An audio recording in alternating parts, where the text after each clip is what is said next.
हमारे साथ एक ऐसे युवा चेहरा आपके सामने मंच पर बैठे हैं जिनके जिनके पिताजी ने, जिनके परिवार ने पूरे भारतीय राजनीति, भारतीय समाज पर एक गहरी छाप छोड़ी हुई है। और इनके पिता स्वर्गीय दिलीप सिंह जुदेव जी ने धर्मांतरण जैसे मुद्दों को, घर वापसी जैसे मुद्दों को, उसको खत्म करने के लिए, घर वापसी करवाने के लिए इसको एक राष्ट्रीय मुद्दा बनाया, इस आंदोलन का जन्म किया। और उनके सुपुत्र प्रबल जुदेव जी इसको बखूबी आगे बढ़ा रहे हैं। तो प्रबल जी, सबसे पहले आपका इस कॉन्क्लेव में स्वागत है। आपके पिताजी का जब भी नाम आता है तो वो एक निडर चेहरे के तौर पर उनको पूरा देश जानता है, और आप उसी कदम पर आगे बढ़ रहे हैं। तो आप कैसे, इसकी प्रेरणा कैसे मिलती है और आपने इसकी शुरुआत कैसे की? जी, सबसे पहले जय श्री राम, जय जय श्री राम, जय जय श्री राम।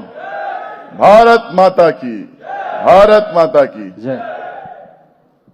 सुदर्शन चैनल की पूरी टीम को साधुवाद, और जो राष्ट्र निर्माण का काम आप सब कर रहे हैं उसके लिए आप सबको शुभकामनाएं, और इस काम को निरंतर आप आगे बढ़ाते रहें। हम सब आपके साथ हैं। धन्यवाद। घर वापसी का शुरुआत हमारे पिताजी ने उस समय किया जब उन्होंने देखा, क्योंकि वो एक जनजाति क्षेत्र में एक राज परिवार के सदस्य थे और जनजातियों से दिल का रिश्ता था, और जब उन्होंने देखा कि किस प्रकार ये समाज को तोड़ने वाली ये देश विरोधी ताकतें धर्मांतरण के माध्यम से सेवा के नाम पे सौदा करने के षड्यंत्र से इनका धर्मांतरण कर रही हैं और कैसे समाज को तोड़ रही हैं, तब उन्होंने प्रण लिया कि मैं कैसे इनकी घर वापसी करूं, कैसे इनको अपने पूर्वजों से जोड़ूं, क्योंकि ये बहुत आवश्यक था। उनका मानना था जिन क्षेत्रों में धर्मांतरण हुआ है और हिंदू अल्पमत में आए हैं उन क्षेत्रों में अलगाववाद पनपा है। आप बस्तर को ले लीजिए, बस्तर में पूरा क्षेत्र जनजाति क्षेत्र है, और वहां पर धर्मांतरण कब शुरू हुआ? जब वहां के जो राजा थे प्रवीर भंजदेव, उनकी षड्यंत्र पूर्वक हत्या की गई, क्योंकि वो जनजातियों के एक मसीहा थे, जनजाति परंपरा को वो जोड़ के रखे थे। उनकी षड्यंत्र पूर्वक हत्या की गई, और उसके बाद जब वहां पर ये षड्यंत्रकारी शक्तियां धर्मांतरण के माध्यम से पूरे क्षेत्र को उन्होंने वहां पर जहर घोला, उसके बाद नक्सलवाद वहां हावी हुआ, अलगाववाद वहां पनपा। और ये सरगुजा संभाग में भी ऐसा हो सकता था, लेकिन पिताजी कुमार दिलीप सिंह जुदेव जी, वनवासी कल्याणाश्रम, पूजनीय बाला साहब देशपांडे जी, सबने परिश्रम करके उस क्षेत्र को बचाया। पिताजी घर वापसी के माध्यम से लाखों लोगों की उन्होंने घर वापसी, सिर्फ छत्तीसगढ़ सरगुजा में नहीं बल्कि पूरे भारतवर्ष में उनका काम था। वो मेरे प्रेरणा है।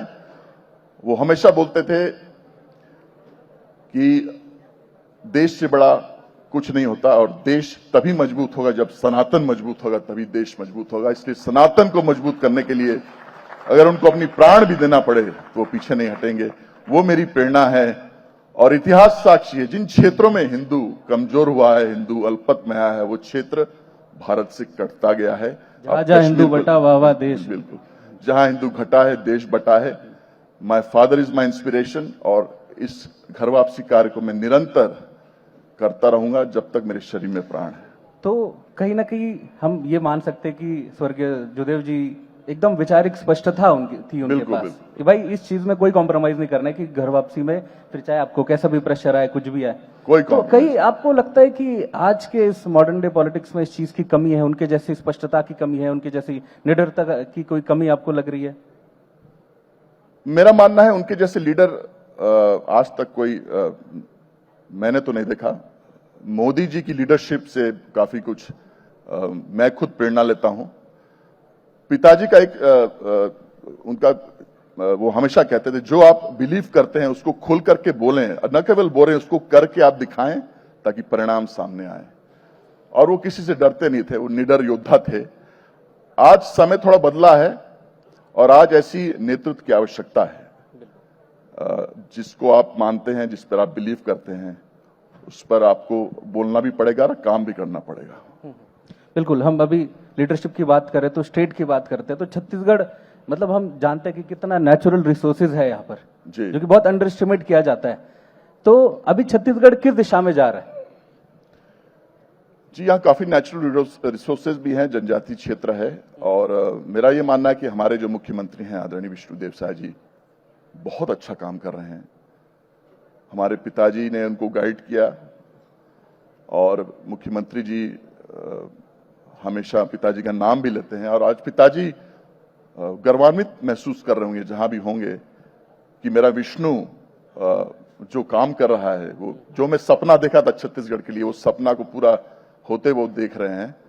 और यही नहीं, जब से भारतीय जनता पार्टी सत्ता में आई है और जो भी वादे भाजपा ने किए, विष्णुदेव साय जी ने ऑफिस ज्वाइन करते ही साथ सारे वादे उन्होंने पूरे करने शुरू किए और सारे वादे उन्होंने पूरे करके दिखाए। ये विष्णुदेव साय जी जो बोले वो उन्होंने किया और ऐसा कोई सेक्टर नहीं है जिसमें वो काम नहीं कर रहे हैं। और निश्चित रूप से जैसे मोदी जी कहते हैं, विकास भी और विरासत भी, उसी तर्ज पे मैं देख रहा हूं छत्तीसगढ़ में विकास भी होगा और विरासत को भी हम संरक्षित करके रखेंगे। तो छत्तीसगढ़ की आपको कैसा लग रहा है? मोदी जी के 11 वर्ष हो गए हैं, इन्होंने 11 वर्षों में कैसी प्राथमिकता दी है छत्तीसगढ़ को? मोदी जी ने छत्तीसगढ़ में अभूतपूर्व कार्य किए हैं। आप बस्तर में अभी आदरणीय रमन सिंह जी बैठे थे, आपके पिताजी थे, बस्तर की बात हो रही थी। बस्तर में नक्सलिज्म का सफाया हो रहा है, बहुत आवश्यक है ये। वो क्यों हो रहा है? क्योंकि वहां काम हो रहा है। आज मोदी जी का जो विजन है जनजातियों के लिए, आखिर वो जनजाति अलगाववाद क्यों वहां पे पनपा?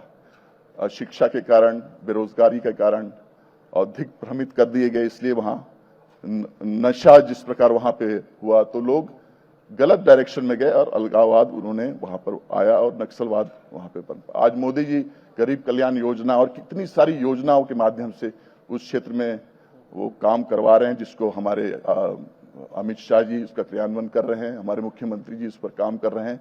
और वहां के लोग, वहां के जनजाति, उनको समझ में आने लग गया है कि मुख्य धारा से जुड़कर ही आगे बढ़ने की आवश्यकता है, न कि नकारात्मक ढंग से नक्सलिज्म को सपोर्ट करने की आवश्यकता। बिल्कुल। हम इतने बड़े आंदोलन की बात कर रहे हैं, तो जब आंदोलन करना होता है तो युवा शक्ति की आवश्यकता होती है। जी बिल्कुल, क्योंकि वही आंदोलन सड़क पर उतरकर वही तो लीड करेंगे।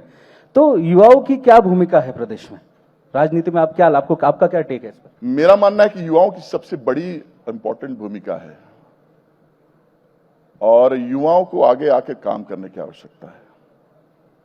आज ये भी देख रहा हूं कि युवा आजकल बहुत सारा सोशल मीडिया में थोड़ा सा मग्न हो गया है, रील्स वील्स देखता है, पाश्चात्य की संस्कृति से भी काफी प्रभावित है। रियल लाइफ के नजदीक आ रहा है, रियल लाइफ से। जी जी बिल्कुल। मेरा मानना है कि आज के युवाओं में अपनी संस्कृति के प्रति थोड़ा सा अवेयरनेस की आवश्यकता है। सांस्कृतिक आत्मगौरव जिसको मैं बोलता हूं, ये आज के युवाओं को अपने अंदर जगाने की आवश्यकता है। कौन हो तुम? आपका इतिहास क्या है? आज क्यों हमारे युवा धर्मांतरित हो रहे हैं? गुरु गोविंद सिंह जी का इतिहास पढ़ो, उनके 4 साहिबजादों का इतिहास पढ़ो, वो अपने प्राण ने उछावर कर दिए पर धर्मांतरित नहीं हुए। आज क्यों युवा धर्मांतरित हो रहा है? आज युवाओं को इतिहास पढ़ने की आवश्यकता है। जब तक वो अपने आत्मगौरव को नहीं जगाएंगे, अपने सांस्कृतिक गौरव को नहीं जगाएंगे, तब तक ये समस्या आएगी। आज के युवाओं को संगठित करने की आवश्यकता है। उनमें बहुत सारे पॉसिबिलिटीज हैं और ये तभी हो पाएगा जब हम एक साथ काम करेंगे और प्रबलता से काम करेंगे। जैसे अभी हम रिसोर्सेज की बात कर रहे थे कि तरह यहाँ पर वाइडली ये चीजें मिलती है, पूरी नेचुरल रिसोर्सेज होती, तो लेकिन फिर भी आज भी मतलब स्टेट को वो दर्जा नहीं मिल पा रहा है पूरे देश भर में। मतलब हम तो पूरे देश में घूमते हैं, फिर भी हम आपको वो बता सकते हैं। तो इसमें आपका क्या लगता है, आपका इसमें विजन क्या है कि आपका स्वप्न का छत्तीसगढ़ कैसे हो? देखिए, और इस दिशा में क्या काम किया जा रहा है? छत्तीसगढ़ जिस प्रकार आगे बढ़ रहा है, धीरे धीरे आगे बढ़ रहा है, निश्चित रूप से आज हमारे मुख्यमंत्री का जो विजन है वो विजन छत्तीसगढ़ के लिए बहुत बड़ा है। और निश्चित रूप से आप देख लें, इतनी सारी योजनाओं का क्रियान्वयन हो रहा है। आज हम युवाओं की बात करते हैं तो प्रधानमंत्री गरीब कल्याण को मैंने कहा, जो मुख्यमंत्री स्टार्टअप फेलोशिप जो योजना है, उस योजना में इतनी सारी पॉसिबिलिटीज हैं। अगर हमारा युवा उस योजना के माध्यम से उसको यूज करे प्रॉपरली तो क्या नहीं अचीव कर सकता है। युवाओं को आगे बढ़ा करके, जनजातियों को प्राथमिकता देके, महिलाओं और बुजुर्गों को हम सम्मान दे करके स्वास्थ्य और शिक्षा के क्षेत्र में हम अच्छा काम कर रहे हैं और भी करेंगे। मुख्यमंत्री जी के साथ में कभी कभी बैठता हूं तो हम आत्मचिंतन करते हैं और मेरे से पूछते भी हैं कि और क्या क्या युवाओं के लिए हम कर सकते हैं। तो निश्चित रूप से छत्तीसगढ़ का भविष्य अच्छा उज्जवल होने वाला है, ऐसा मेरा मानना है। और जो लोग भटक जा रहे हैं, जो अपनी पूर्वजों की संस्कृति से दूर हट रहे हैं, उनकी घर वापसी करने का भी बड़ा एक जिम्मेदारी है। क्योंकि एक बार कोई धर्मांतरित होता है तो उसका विचार बदलता है, समाज से अलग होता है, वो नेगेटिव एस्पेक्ट में आ जाता है। उनके पैर पखार करके, उनको सम्मान देकर, उनको पुनः अपनी संस्कृति जोड़ने का काम जो मेरे पिताजी ने शुरुआत की थी, उसको भी हमको करना है। कहीं ना कहीं सांस्कृतिक पहचान छत्तीसगढ़ की हो, इसके लिए कुछ नीतियां बन रही है क्या? बिल्कुल बिल्कुल। हाँ। सांस्कृतिक पहचान बनाने की नीतियां भी विष्णुदेव साय जी के साथ हम लोग बड़े लेवल में प्लान करके हम इस पर काम कर रहे हैं। और इसमें सबसे बड़ी बात है कि अभी हमारे पिताजी की जो पुण्यतिथि के कार्यक्रम में मैंने अपने उद्बोधन में कहा कि पिताजी को सच्ची श्रद्धांजलि तभी होगी जब धर्मांतरण विरुद्ध एक कड़ा कानून लाया जाए राज्य में। और उसके बाद मुख्यमंत्री जी ने घोषणा भी की कि शीतकालीन में जल्द ही छत्तीसगढ़ में भी एक सख्त धर्मांतरण विरुद्ध कानून वो लाएंगे। और जब धर्मांतरण रुकेगा तब छत्तीसगढ़ का जो संस्कृति है वो बचेगा और भी जो है राज्य मजबूत होगा। बिल्कुल। अच्छा, प्रदेश में हिंदुत्व की प्रासंगिकता पर आप क्या कहेंगे? देखिए, हिंदुत्व के लिए सबको हमको मिलकर काम करना है। हाँ। आज का युवा केपेबल है, पर उसको खुद अपने अंदर का एक सम्मान ढूंढना पड़ेगा और अपने आत्मगौरव की पहचान करनी पड़ेगी। और मेरा मानना है आज की, जैसे मैं खुद बैठा था तो आज जितने सारे युवा अपने आप को मेरे पास आए, अपने खुद इंट्रोडक्शन दिए, तो हमारी पूरी टीम है, बस उनको डायरेक्शन देना है और एक प्लानिंग के तहत हमको काम करना है। निश्चित रूप से हिंदुत्व को मजबूत करने के लिए सबका प्रयास लगेगा और हम इस पर काम कर रहे हैं। आप अपने आप को अभी राजनीतिक दृष्टिकोण से यहाँ देखते हैं या दिल्ली में देखते हैं? देखिए, मैं तो भारतीय जनता पार्टी का कार्यकर्ता हूं और सनातन का रक्षक हूं। मेरा एक ही लक्ष्य है कि धर्मांतरित हुए हर एक आखिरी हिंदू की घर वापसी मैं करूं, उसका पैर धो करके। और जब तक मेरे शरीर में प्राण है, मैं देश और धर्म की रक्षा और सेवा करते रहूंगा। और जैसे मैंने पहले कहा कि आज का युवा हमारा देश का भविष्य है और युवाओं को अपने सांस्कृतिक गौरव को जगाने की आवश्यकता है, अपने आप को पहचानने की आवश्यकता है। युवा अपना इतिहास पढ़े, उससे सीखे, उससे शक्तिशाली बने। और हम पूरी टीम के साथ पूरे राष्ट्र में काम करने के लिए तैयार हैं और हमारे युवाओं को मजबूत करने के लिए हम तैयार हैं, और ताकि हमारा देश आगे बढ़े। अब अपन राजनीति की बात कर ही रहे, तो इसमें आपका आइडल कौन है? देखिए, मैं अपने पिताजी को ही अपना आइडल मानता हूं, क्योंकि उनका जो स्टाइल था राजनीति का वो हटके था। वो देश और धर्म को प्राथमिकता से आगे बढ़कर उनके लिए काम करते थे। तो मेरे पिताजी ही मेरे आइडल रहे। अब आने वाले 5 वर्षों में आपकी क्या भूमिका, आपने क्या मैनिफेस्टेशन किया हुआ है?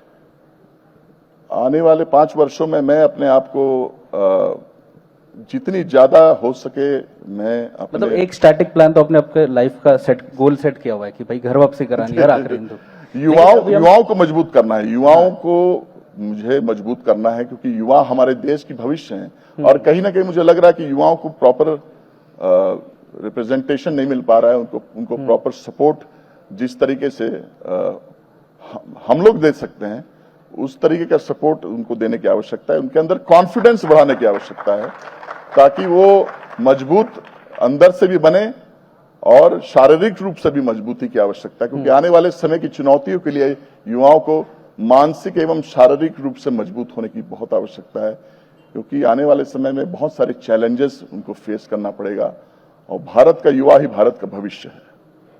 अच्छा, जो लोग वापस आते हैं, मतलब घर वापसी जिनकी होती है, इनका क्या मतलब, इनको अब जब वापस आते हैं तो इनका कैसे माइंडसेट चेंज होता है और ये क्या फिर उसमें बोलते हैं? जी, सबसे पहले तो वो रियलाइज करते हैं कि जो उन्होंने छोड़ा, अपने हजारों वर्षों के जो पूर्वजों की परंपरा है, पूजा पद्धति है, उनको खुद ही फील होता है, खुद ही उनको लगता है कि जो वो छोड़ के गए और जिस कारण वो छोड़े वो उनको प्राप्त नहीं हो रहा है, और वो खुद ही हमसे संपर्क करते हैं, हमारे कार्यकर्ताओं से, कि हम आना चाहते हैं। और उनको लगता है कि वो बहुत गलत कार्य किया है, उन्होंने अपने पूर्वजों का अपमान किया है, और वापस पुनः अपनी संस्कृति, अपने पूर्वजों के धर्म से जुड़ने के बाद जो उनके अंदर जो गौरव का मैंने अनुभव देखा है वो अद्भुत है। तो ये मैं कभी भी घर वापसी करता हूं तो ये निश्चित रूप से मैं ये एक्सपीरियंस करता हूं। अच्छा, अपने जो आदिवासी भाई बहन हैं या फिर जो पिछड़ा वर्ग है यहाँ पर, इनको मुख्य धारा में लाने के लिए, लाइमलाइट में लाने के लिए क्या, किस दिशा में काम हो रहा है? इतनी सारी हमारे केंद्र की योजनाएं मोदी जी ला रहे हैं और हमारे मुख्यमंत्री उसका क्रियान्वयन कर रहे हैं। आपके क्षेत्र की बात करें तो? हमारे क्षेत्र में तो मैं तो कह रहा हूं कि मैंने खुद हमारे जनजातियों को आगे बढ़ाने के लिए मैं खुद उनके साथ बैठक करता हूं, और कोई भी उनके साथ, उनके लिए, उनके सामने कोई समस्या आती है उनका निराकरण हम करते हैं। और मैं उनको अपने धर्म और संस्कृति की रक्षा करने के लिए आगे बढ़कर काम करने की प्रेरित करता हूं। हमारे हर एक गांव में धर्म रक्षा समिति हमने बनाई है, और एक गांव एक मंदिर योजना के माध्यम से हम जनजातियों की संस्कृति और उनके पुनरुत्थान के लिए हम कार्य कर रहे हैं। बिल्कुल। अंत में, इतने युवा आपको अब फॉलो करते हैं, आपको आइडल समझते हैं, तो आप उनको मैसेज क्या देना चाहेंगे? और छत्तीसगढ़ की जनता को, देश भर के करोड़ों लोग आपको आज देख रहे हैं, इनको क्या कहेंगे आप? मैं युवाओं को यही कहना चाहूंगा कि अपना इतिहास को पढ़ें, कभी भी एक अवसाद अपने अंदर नहीं पनपने दें। आपके इतिहास में इतने महापुरुषों ने इतने संघर्ष किया, अपना बलिदान दिया इस महान देश और धर्म को बचाने के लिए। उनके बारे में जब पढ़ेंगे, उनसे सीखेंगे, तो ऐसा कोई क्षण नहीं आएगा जिसमें आप के अंदर कोई नकारात्मक फीलिंग आएगी। आपके अंदर अपार क्षमता है और आप अपने अंदर सांस्कृतिक गौरव को जगाएं और देश के लिए और धर्म के लिए चाहे आपको अपनी प्राण देने पड़े तो पीछे नहीं हटें। इसके लिए हम आपके साथ हैं। बिल्कुल। ऑडियंस आपको बड़ी उत्सुकता से सुन रही थी और ऑडियंस में कुछ सवाल भी उनके मन में आ रहे होंगे, तो अपन सवाल शुरू करते हैं। माइक वहां पे दीजिए, कुछ क्वेश्चन लेते हैं वहां से, उनको दीजिए। जय श्री राम भैया। मेरा राम। एक छोटा सा प्रश्न है, जैसे कि यूपी में जो कार्य हो रहा है, असम में कार्य हो रहा है, उसी प्रकार हमारे प्रदेश में भी कार्य होना चाहिए, क्योंकि 2003 से 2018 के बीच में भारतीय जनता पार्टी की सरकार हमारे प्रदेश में थी और सबसे ज्यादा मतांतरण, धर्मांतरण हमारे प्रदेश में हो रहा है, और इस बीच में लगभग 10,000 से अधिक चर्च खुले हैं। तो इसे आप किस दृष्टिकोण से देखते हैं? और अधिकांश चर्च सरकारी जमीन में बने हुए हैं और हमारे पैसे से ही बने हुए हैं। जी, ये बहुत बड़ा समस्या है आज के। जैसे कई लोग मेरे से पूछते हैं कि घर वापसी जो आप करते हैं उसमें सबसे बड़ा चैलेंज क्या है, तो मैं ये बोलता हूं कि अब सबसे बड़ा चैलेंज हमारे घर वापसी अभियान में है छद्म हिंदुओं का, क्रिप्टो क्रिश्चियनिटी जो है, जो हमारे अंदर, हमारे कल्चर में, हमारे संस्कृति में छिपे हुए जो लोग हैं, जो अंदर से धर्मांतरित हो चुके हैं लेकिन हमारे समाज के अंदर घुस करके वो हमारे समाज को तोड़ने का काम करते हैं। ऐसे लोगों को भी एक्सपोज करने की आवश्यकता है और इसके लिए भी काम हो रहा है। और जो आपने कहा उसके लिए भी हम काम कर रहे हैं और जल्द ही एक कानून हम लाएंगे जिस पर इसका समाधान हम सब निकालेंगे मिलकर। अगला सवाल। सर मेरा नाम ऋषिकेश है, छत्तीसगढ़ बिलासपुर से। सर ये आए दिन जो गौ हत्या हो रही है सर, मैं बिलासपुर छत्तीसगढ़ से हूँ, और ये बिल्हा में सर कुछ दिन पहले गौ मांस खुलेआम बिका जा रहा था। सर हम वहां पहुंचते हैं और हम देखते हैं कि गौ मांस वहां बिक रहा है सर, फिर भी हम कुछ नहीं कर पाते हैं। पुलिस बाद में पहुंचती है और सब हम गौरक्षक पहले पहुंचते हैं सर। हमें अपनी जान का परवाह करे बिना हम सर वहां पहुंच रहे हैं और आए दिन सर गौ मांस बिक रहा है सर। उसके लिए सर आप क्या बोलना चाहेंगे सर? और ये गौ हत्या कब बंद होगी? गौ माता की रक्षा कब होगी सर? हम बार बार चाहते हैं कि हम गौ माता को कैसे बचा सके सर। आपसे विनती है सर कि गौ माता को हम कैसे बचा सके और गौ मांस हम कैसे बेचने से उसको रोक लगा सके सर। बिल्कुल रुकेगा। मैं इस कार्यक्रम के बाद मैं आपको अपना पर्सनल नंबर दूंगा। अगर कोई कार्रवाई अगर कोई नहीं करता तो आप मुझे पर्सनली फोन करें, मैं आपकी पूरी मदद करूंगा और कोई भी गौ हत्या नहीं होने दूंगा।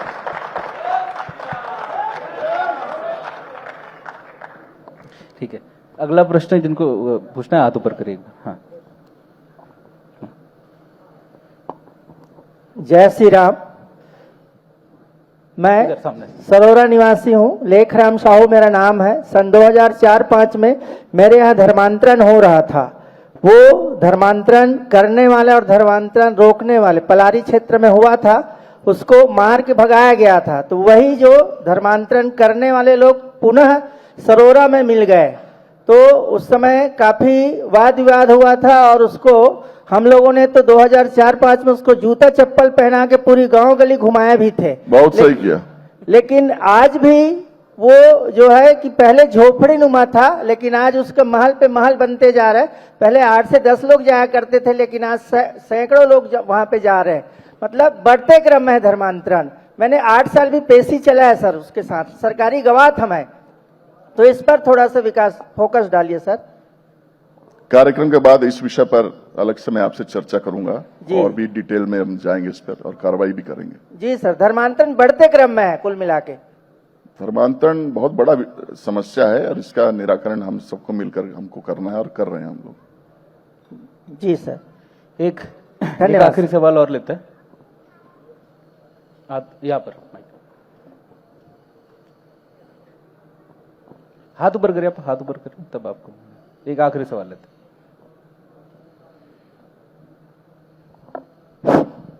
जी मैं व्यक्तिगत भैया से परिचित हूँ। सवाल ये है कि जिस प्रकार पूर्व में कांग्रेस की सरकार में हमने धर्मांतरण के विरुद्ध डीलिस्टिंग की कार्रवाई की थी, आज भाजपा की गवर्नमेंट है और डीलिस्टिंग की कार्रवाई क्यों नहीं हो रही है, ये मैं भाई साहब से स्वयं संघर्ष कर रहे हैं, जानना चाहता हूँ। देखिए, डीलिस्टिंग जो है वो कानून बनना चाहिए, क्योंकि जिस प्रकार जो हकदार लोग हैं उनका हक छीन करके किसी जो अनक्वालिफाइड लोगों को मिल रहा है, जो धर्मांतरित हो चुके हैं, जो अपनी संस्कृति छोड़ के दूसरा धर्म अपना चुके हैं, ये गलत हो रहा है और इस पे काम हो रहा है। जल्द हम कानून लाएंगे इस पर। कल भी चर्चा इस पर हो रही थी और जितना जल्दी ये कानून हम लाएंगे उतनी अच्छा होगा। ये बहुत ही गंभीर मामला है और इस पर हम सब मिलकर काम कर रहे हैं। जी धन्यवाद आपका। जय श्री राम।